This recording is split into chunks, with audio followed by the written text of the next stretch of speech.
ihatid na yung 200 tonner. Balita. Pauwi na sila, nakasalubong Kasama ko. ka lang sa mga Bukas pa yung bakal. technician. Mabibigat. Pero napakagaling mo. Bukod Sukang muna ulamat saan na sa walang pamagat. G3, Salamat. Ah, ganun ba? Ganun Sige, ba? tuloy lang yan. Paki-update naman kay Sir Jen na suko na yung crane pala. Para malaman natin kung sasagot pa ba tayo talaga. Oh, lipat tayo sa kabila. Ano mo sasabi mo? Sige.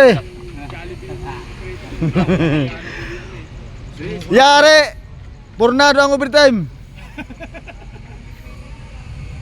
Tornado overtime. Nakakain na. Uwi na raw. Hindi, pinakain kasi agad ng Jollibee. Wala pang accomplishment. Kaya sila umuwi. Sirap. Ano ang status ng overtime?